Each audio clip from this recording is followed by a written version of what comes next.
ರೈತರ ಪರಿಸ್ಥಿತಿ ಹೆಂಗಿದೆಯಪ್ಪ ಇವತ್ತು ಎಸ್ ಸಿ ಎಸ್ ಟಿಗಳದ್ದು ಅಂದರೆ ಇವತ್ತಿಗೂ ಅದೇ ಗುಡಿಸಲಲ್ಲಿ ಇರ್ತಕ್ಕಂಥವ್ರು ಗುಡಿಸಲಲ್ಲೇ ಇದ್ದಾರೆ, ಉಳ್ಳವರು ಉಳ್ಳವರಾಗಿದ್ದಾರೆ. ಇದಕ್ಕೆ ಕಾರಣ ಯಾರು ಗೊತ್ತಾ? ಇವತ್ತು ಲೀಡರ್ಗಳು ಅನ್ಸ್ಕೊಂಡು ತಿರುಗಾಡ್ತಕ್ಕಂಥ ಎಲ್ಲ ದಲಿತ ಸಂಘಟನೆಯ ಪದಾಧಿಕಾರಿಗಳು.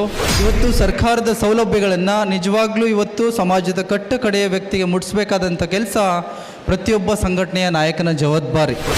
ಆದರೆ ಇದರಲ್ಲಿ ಭಾಳ ಮುಖ್ಯವಾಗಿ ಏನು ಪ್ರಾಬ್ಲಮ್ ಆಗಿದೆ ಅಂದರೆ ಇವತ್ತು ಅನೇಕ ಲೀಡರ್ಗಳಿಗೆ, ಇವತ್ತು ಅನೇಕ ಸಂಘಟನೆಯ ಮುಖಂಡರುಗಳಿಗೆ ಇವತ್ತು ಸರ್ಕಾರದ ಸೌಲಭ್ಯಗಳ ಬಗ್ಗೆ ಅವ್ರಿಗೇ ಮಾಹಿತಿ ಇಲ್ಲ.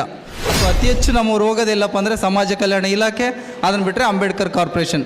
ಇವೆರಡೇ ಕಡೆ ನಮ್ಮ ಲೀಡರ್ಗಳ ಕಾರ್ಗಳಾಗಲಿ ಬೈಕ್ಗಳಾಗಲಿ ಅಥವಾ ಅವ್ರು ಹೋಗ್ತಕ್ಕಂಥದ್ದಾಗಲಿ ಇವೆರಡೇ ಜಾಗದಲ್ಲಿ ಅವ್ರು ಹೋಗೋದು.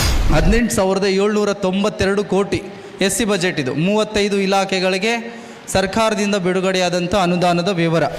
ಇನ್ನು ಎಸ್ ಟಿ ಬಜೆಟ್ ಎಷ್ಟಪ್ಪ ಅಂದರೆ 7,691.55 ಕೋಟಿ ಹಣ ಎಸ್ ಟಿ ಇಲಾಖೆ, ವಿವಿಧ ಇಲಾಖೆಗಳಿಗೆ ಸರ್ಕಾರದಿಂದ ಬಿಡುಗಡೆಯಾದಂಥ ಅನುದಾನ. ಎಲ್ಲಿವರೆಗೂ ಪ್ರಶ್ನೆ ಮಾಡ್ತಕ್ಕಂಥ ತಾಕತ್ತು ನಾವು ಬೆಳೆಸ್ಕೊಳ್ಳಲು ಅಲ್ಲಿವರೆಗೂ ಸರ್ಕಾರದ ಯೋಜನೆಗಳು ಸಮರ್ಪಕವಾಗಿ ನಮ್ಮ ಸಮುದಾಯಕ್ಕಾಗಲಿ ನಮಗಾಗಲಿ ಮುಟ್ಲಿಕ್ಕೆ ಸಾಧ್ಯನೇ ಇಲ್ಲ. ವಾರ್ತಾ ಇಲಾಖೆಯಲ್ಲಿ ಇವತ್ತು ಅನೇಕ ಪತ್ರಕರ್ತರು, ಪಾಪ ನಮ್ಮ ಸಮುದಾಯದ ಎಸ್ ಸಿ ಎಸ್ ಟಿ ಸಮುದಾಯದ ಪತ್ರಕರ್ತರು, ಮಾಧ್ಯಮ ವರ್ಗದವರು ಇದ್ದಾರೆ, ಅವ್ರಿಗೆ ಇವತ್ತು ಲ್ಯಾಪ್ಟಾಪ್ಗಳನ್ನ ಕೊಡಬೇಕು ಅಂತಕ್ಕಂಥದ್ದು ಪ್ರತಿ ವರ್ಷ ವಾರ್ತಾ ಇಲಾಖೆಗೆ ದುಡ್ಡನ್ನು ಇಡ್ತಾ ಇದೆ. ಎಷ್ಟು ಗೊತ್ತಾ? ಎಸ್ ಸಿಗಳಿಗೆ 3 ಕೋಟಿ, ವಾರ್ತಾ ಇಲಾಖೆಗೆ ಎಸ್ ಸಿಗೆ 3 ಕೋಟಿ, ಎಸ್ ಟಿಗೆ 60 ಲಕ್ಷ.